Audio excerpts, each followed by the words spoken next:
Hi, I'm Alan. Since Dennis is out, we're going to rotate with some guest interviewers. This is Diane Anderson filling in as a guest host. Our guest on this episode is Ben Bloom. Ben is the manager of the Cypress gift shop and welcome center at Five Rivers. On this entertaining episode, you'll get to hear how through career changes, Ben has found his skills and passion. Welcome to Playing Above the Line. We're a podcast that takes a peek into the daily lives of community and business leaders. Each week, we uncover different views of the path to growth, leadership, and achieving success. I'm Dennis Sheeran. And I'm Alan Cave. Dennis and I are both shareholders at Hartman, Blackman & Kilgore. We're a full-service accounting and business consulting firm. As CPAs, we've had the unique opportunity to work with many different leaders and decided we wanted a way to share their incredible stories that we've learned along the way. Diane, it is a beautiful day in Deep Fried Studios. How are you? Doing wonderful, Alan. Thank you so much for having me as a guest host again. Well, thanks for coming back. You keep coming back, so we must be doing something right, so I appreciate Absolutely. it. Our guest today is Ben Bloom. Ben, welcome. Thank you. Why don't you start just by telling us a little bit about yourself and what you do now? Is that a hard question? Not a hard question, just a long answer. Okay, all right. So I'm originally from Memphis. Long story short, I found my way here via my wife. She's from Baldwin County, and started out wanting to do nonprofit work in my life. Realized they work like nonprofits; they just pay you less sometimes. And then I worked the insurance industry for a while, thinking I could make some good money quick. That's a hard industry. It's a hard industry, and I learned something very valuable because of it, which is it comes back to the a quote from "White Men Can't Jump." In that industry, you don't sell the steak; you sell the sizzle. So I couldn't sell the sizzle. So here we are. I was volunteering at Five Rivers, actually, initially. I wanted to do something outdoors, back to my original educational interest, which was tourism, travel, and found it was a great fit. They said, "Hey, what do you know about retail?" I said, "Very little." They're like, "But you talk to people." I said, "Yes." They said, "Great, come on." So I started working at Five Rivers as the gift shop manager. And then they realized that I do actually really enjoy getting out and seeing folks in the community, previous community work. And they're mostly scientists who like being behind the screen, behind the doors. So I got to do a lot of their outreach. Well, so talk a little bit about Five Rivers and exactly what that organization is and what they do. Sure. So Five Rivers is Alabama's Delta Resource Center.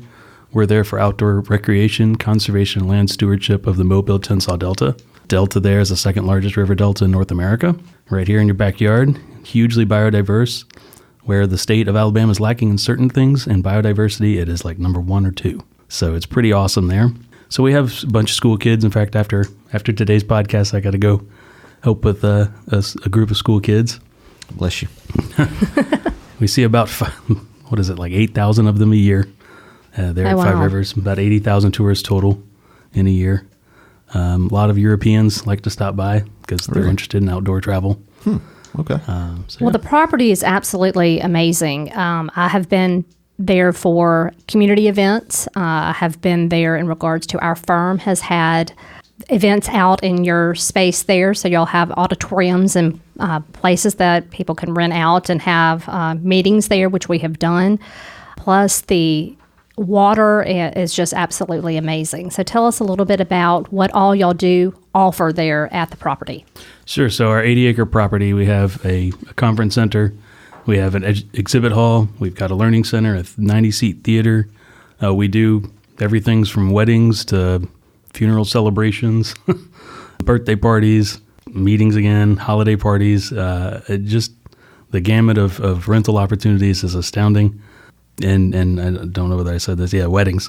Seems like every weekend that's nice, there's a wedding. And right now, with today, the weather's absolutely amazing and getting into the fall season. So I'm sure that y'all are having a lot of people come out there and inquiring about having weddings. They did that last year. We fill up pretty quick. Our spring and fall really are our busiest seasons there. We've actually got an event later here in October, the 26th, last Saturday, our own Halloween event all day. Thing that I forgot to mention actually about Five Rivers itself, it's always free to the public. There's never any charge for anything we do unless you buy something in my shop or go rent a boat somewhere. Well, let's talk about your shop. So let's talk about what you actually do between 9 and 5 there at Five Rivers. 8 and 5. We're open from 8 to 5.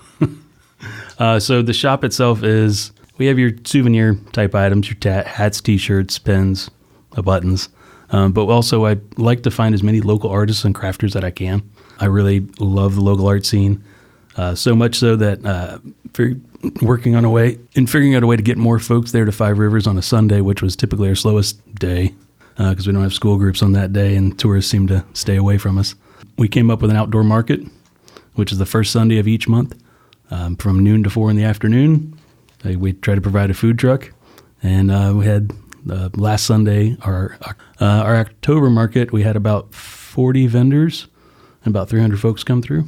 Well, I did not know about it until the last Chamber of Commerce after hours, and Ben was handing out flyers advertising these events that are happening once a month. And so they started in September, and they're going to go through May. Nobody likes to sweat that terribly bad in the summertime, let's be honest. And nobody likes to get up terribly early on a Sunday. So Sunday afternoon looked like a nice void to fill. Well, the exciting thing when talking to you about this is that it sounds like it's different every month. So it's not like if somebody comes that they're going to see the same vendors or the same food trucks, that type of thing from month to month. So if someone comes one month, they can expect something different the next month. Is that correct? Just depends on who decides to show up that month. We have a very moderate bar for entry. Got to have a tent. Got to at least know that their stuff's not awful. Other than that, art and craft is in the eye of the beholder, I presume. Which is true. Yes, we do try to vary it up, but you'll see a lot of folks who really enjoy us. They keep coming back, I think, because we don't charge for being a vendor there. Yeah. In fact, I'm pretty certain. No, we certainly take donations. Don't get me wrong. There we go. Again, nonprofit background. I'll ask you for a donation, but I'm not going to take it up front. But really, our drive for that program in totality was just to get more people there to see what we have to offer for the community. On Sundays in the afternoon, on the first and third Sunday, we also have an animal ambassador program where our educators will bring out an animal to share stories about, let kids touch. So it really becomes an interactive afternoon. We're going to start providing our own boat services so you can rent a kayak and kind of pull it all together to make it a really let's go to Five Rivers on a Sunday. Yeah. Have you ever had an animal go rogue on you? I mean, not on me personally. Well, I mean, you see these things on the internet and stuff where on Animal Gone Wild. Yeah, I mean, there's like a little tiger cub or something, and he goes absolutely crazy, and ends up chasing 15 people around the room. Y'all do have snakes out there. We do have a snake, and if you want to go on a rogue animal story, one of our educators had a king snake attached to his finger for about an hour and 10 minutes. There we go. They would just cut my finger off. I would not. No. Yeah. So this educator is extremely is he still there? Calm. Yeah, you got to love the animals to be there. So a king snake, obviously, when he latches on, he doesn't want to let go. He's not terribly interested in letting go in the first bit. If he thinks he can get it down the throat. Okay. When he got to the knuckle, he stopped. Realized he couldn't get the whole hand in there, and there you go. Finally let go. You don't want to pull. For those who may or may not like Thanks, snakes, Alan. I'm going to go ahead and get in detail here. So basically, turn the podcast down for the next 5 seconds if you don't want to hear the story. If you don't like snakes, or you should have already turned it down, let's be honest. No, seriously, you don't want to pull on a snake if you want to keep it alive, because you will rip its teeth out. I got so you. You just have to wait for it to let go. Now, actually, that could be a lesson of... Well, it's a lesson in ambition. I mean, a king snake thinks he's going to swallow a whole human. I mean, give that guy credit. Actually, I was thinking on the opposite side, a lesson of patience. Well, that too, but I'm thinking on the snake side, it's like, man, I can eat this guy, but so you got to give him credit for that. Both ways. Yeah. Moving right along. One person's ambition is another person's patience. Story of the day. I'm done. Goodbye. Mic drop. So you mentioned about the kayaking and the boat tours. So I have not had the privilege of actually doing a Delta boat tour, but that is something that y'all have not been offering through Five Rivers, or that has been something that's been subcontracted out and then y'all are now going to start offering. Is that clarification there? Yeah, sure. I'll clarify that one. We have not been offering it ourselves. It has been a third-party vendor that comes and takes care of that for us. They have since moved to a different part of the causeway. We're in the process of figuring out what we can do next. Most likely it will be getting our own kayaks and helping folks find guides. In my shop, it's also a information center, welcome center. So I have a list of probably a dozen folks that could get you out on power boats or canoes and kayaks and guide you to wherever you wish to go to photograph, fish, or whatever, within reason. That sounds like a a firm family fun event. There you go. Yeah, get behind that. I want to ask you one thing. Carrie, our producer, sends out a little interview questionnaire, and one thing actually two things caught my eye, but we'll talk about the first one. The most defining moment of your career path, and you said that you would say failure and changes, and I like that a lot, and I want to talk a little bit about it because a failure is only a failure, in my opinion, if you don't learn from it and grow and move forward. So talk a little bit about what you meant by that, and Sure. And kind of your thoughts there. Failure. So, for instance, the insurance thing. I think I made more in my losses, my tax return, than I did in my successes. Yeah. Because I simply didn't truly know what I was doing. Again, I was trying to sell the steak and not the sizzle, or something of that nature. So I learned that currently, as I met you at the Eastern Shore After Hours, met Carrie through those events, it's getting to know people. And that's the part I didn't fully appreciate. Took a while to finally have that mirror thrown in front of me. But that seems to be the bigger failures that I've had. Oddly, that's the one blind side that I somehow hadn't really put together until recently, till this position, where I'd have an opportunity with Five Rivers where I don't have such the pressure to achieve certain specific goals. So therefore, it can kind of come naturally. It can come naturally. It comes organically. It comes from trial and error, and it comes from patience and panic. Patience and panic. And let's throw another P in there. What about passion? Because I think that you... Yeah, so passion for tourism, for outdoors, for teaching folks that we only get one trip around on this earth, and the earth is only going to get one trip around on itself, basically. So if we don't stop and do something, it's going to get real hot quick. Well, I think it's just as important to know what you do well as it is to know what you don't do well or what you don't enjoy doing. Or that you didn't know that you're supposed to do, that you can do well, that you just didn't even realize that you can do it. What you just said. All of I that kinda liked it. confusion. Yeah, that made perfect sense to me. Did it? Absolutely. Reverse. So, I mean, relationships, right? Yeah. I mean, that's Relationships is both something I thought I excelled at, yeah. and also was a pitfall. So it was kind of weird. Failures to me in that I didn't succeed in what I was trying to succeed. Right. But obviously successes, because then I was able to say, okay, finally, after X number of years, finally maybe I'll get it down one day. But I don't think we're ever going to figure out what we want to do when we grow up. I'm still trying to figure that out. So maybe I'm 47, so it's not going to happen. You have many years ahead of you. I do. Thank you. Absolutely, That's right. Alan. You gotta, you look at musicians, a lot of them don't become successful until they're almost 1 foot in the grave. Leadership, it means different things to different people. I would say your background's been pretty varied. I mean, insurance, not-for-profits. I mean, you're working at Five Rivers now, a lot of interaction with the public. And what does leadership mean to you? What's your philosophy? What are a trait or two of good leaders that stands out to you? Being accountable, being present, being not necessarily the buck stops here, but knowing where the buck should go. Mm-hmm. I'm much more interested in having a team surrounding me, so that we can get to the goal together, and I can be the one who helps guide that. But I'm not in my own, for better or for worse, in my own life, I'm not really a micromanager.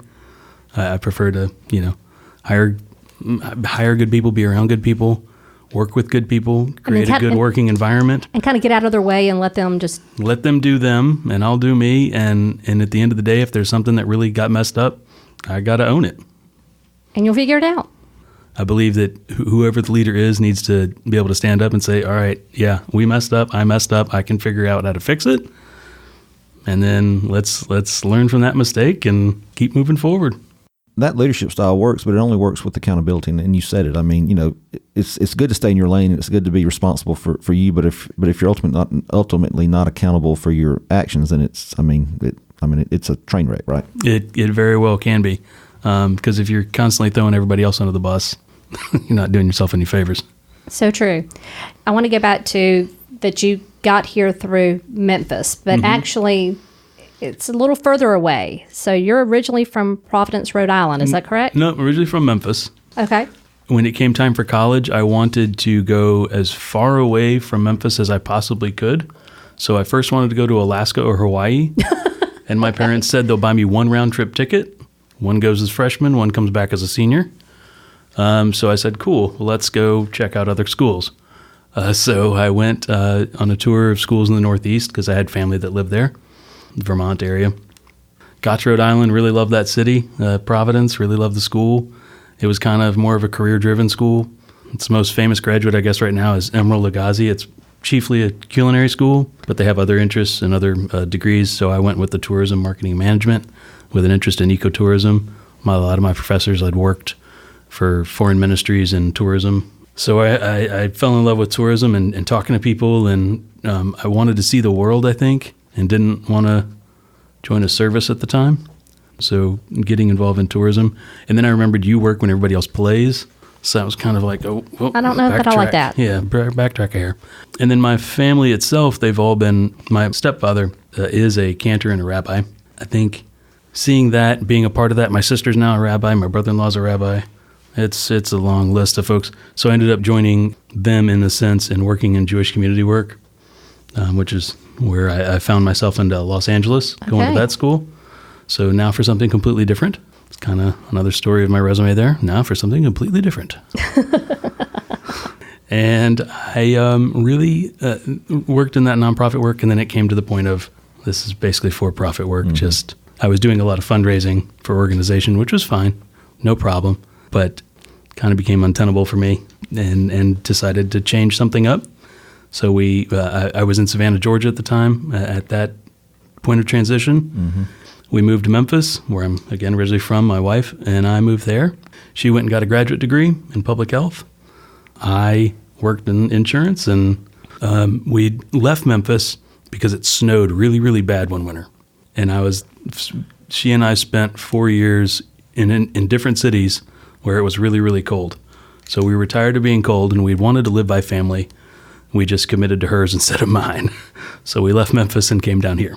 I gotcha. Well, you may have just answered this question a little bit, but you've lived in Rhode Island, you've lived in California, you were in graduate school out in Los Angeles, you've lived in Savannah, Georgia, mm-hmm. You lived in Memphis, obviously. Mm-hmm.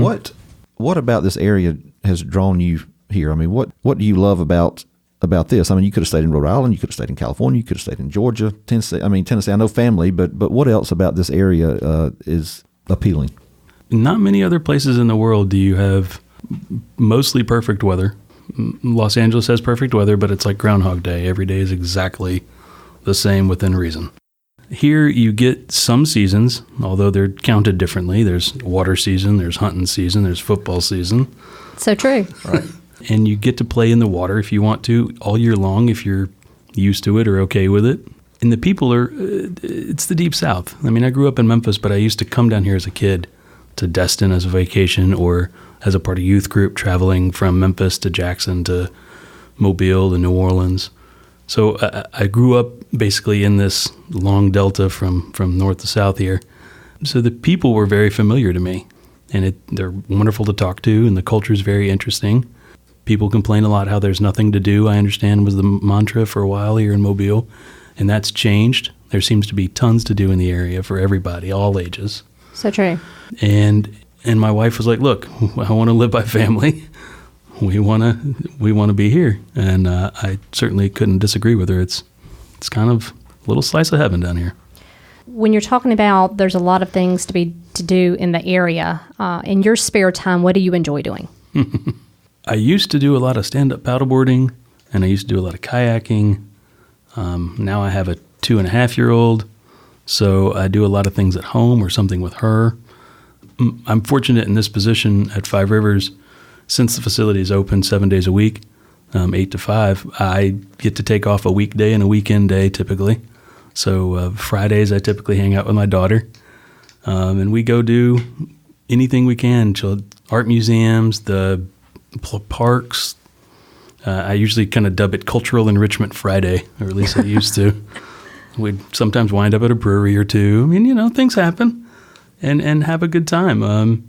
She's now at 2.5, is comfortable sitting on the paddleboard with me and goes out paddling with me and is super excited about every little animal she sees or crickets or whatever. And it's really cool to get to see all of what I enjoy, all of what I love about being outdoors through a different set of eyes. So. Sure. Teach them at a young age to appreciate it. Yep. Her first animal to putt was a snake, and she's still scared of dogs. So she's definitely a swamp kid. Wow, that is just so backwards. I'm so sorry. So you mentioned going to breweries, but in your bio you say that you're a home brewer. You make your own beer. Yes, so, sir. I got to ask about that. And Diane's been dying to ask, and I've kind of held her back a little bit, but we finally got around to it. So talk about that a little bit. There you go. I opened the door for you. Homebrew laws, beer laws, liquor laws in the state of Alabama are always a little weird. They're getting better. Obviously, I enjoyed beer and found a group of folks who live there on the Eastern Shore by way of a gentleman coming into my shop wearing a T-shirt about brewing. And I said, "Oh, do you brew?" And he says, "Yeah, of course." And got into a nice conversation. He was just starting up a homebrew club there in Baldwin County. And so we meet once a month. I got into it by way of, in various cities living, I would go and volunteer at the brewery to learn to make beer. I would sweep floors or pitch things in or whatever they needed me to do just to be able to hang out and learn a little bit. And now I've got a little 5-gallon homebrew set. It takes me an afternoon or so to brew a beer, and about a month or so it's ready to go. That's your home brewing process is regulated? Home brewing process isn't regulated, but Okay. what we can do, like we can be a part of festivals and activities that are in Florida or Mississippi, but because the state of Alabama wants you to go through a distributor, no distributor wants to take a home brew. And I gotcha. So you will not have a home brew at Five Rivers on Sunday? No, not yet. Maybe we'll see. Okay, so when y'all get together once a month, what do y'all actually do? Do y'all trade out recipes? Do y'all sample each other's recipes? Yeah, so my wife says, "So you're going to go to the drinking club tonight?" And I was like, "No, honey." All right. I'm actually going to learn. Yes, so yes, we do drink. Yes, there is beer available. Yes, people bring their own stuff. But the beer making process is a process that involves several steps with several elements that can go horribly wrong. Anything from... And are you saying this from experience? Somewhat. It's chemistry, something I was scholarly never good at, but in practice seemed to be better than I think. So there's a lot of, obviously, boiling water, putting grains through, re-putting water through, sparging it, getting it to the right temperatures, making sure it gets cold enough, quick enough, so it doesn't continue to pull out the sugars from the grains, and then getting to the point of where you have to put the yeast in and making sure that the temperature, both of the liquid and the surrounding and the ambient air temperature, is the right numbers so that the yeast kicks off. So if you like to bake bread, it's pretty easy to brew beer. Okay. So now are you to the point where you had rather drink your own beer than like what you buy at the store? I do enjoy that. It's a lot of fun. It's self-satisfaction of knowing that I did it. Mm-hmm. So anything that's right is my fault, and anything that's wrong is my fault. Sort of like growing your own vegetables and... Exactly. Like growing your own vegetables, like making your own wood products. You got to take some pride in your work because if you hadn't, why are you doing it? To me, it tastes better, but let's be honest. Every once in a while, you just need a quick beer that's already made. Gotcha. So what about mentors? Is there anybody in your life that's had a significant impact on you in any regard, your career or? Let's go back to step 1 and 2. My parents. My dad is a psychologist or recently retired, so he had a lot of insight. Although it was kind of hard to parse as a kid whether he was talking as a psychologist or a dad sometimes. Right. A little bit of both? A little bit of both, possibly. And then my stepfather, being the individual that he is, had a lot of values to model and show, which I appreciated and learned from. And my mom is my mom. Nobody can deny it. And she's wonderful and quirky in her own way, but it certainly taught me a lot about being accountable, showing up, even if you're late. My mother was notoriously late, is notoriously late. But she still shows up for the right causes at the right reasons. Being there for the sick or the elderly or the deceased, or celebrating with somebody on a joyous occasion, anything of that. What her passion is. Yeah, and she was in real estate, so she's also in the people business. So she taught me a lot about being friendly, saying thank you and please, and thank you and being please can take kind. you a long way. It can. Unless you're in the Northeast when you say ma'am and they look at you with a snarl. Good Lord. Anyway. Ben, thanks for joining us. I do have one last question that I'd like to ask. If I offered to make you a T-shirt and you had to wear either one word or phrase on this T-shirt for every day for a year, what would that be? Smile. I like it. That was easy. That was easy. So you can do that. The rest is kind of cruising along. Nothing wrong with that. Ben, thanks for joining us. Thanks, Thank you Ben. very much. Thank you very much.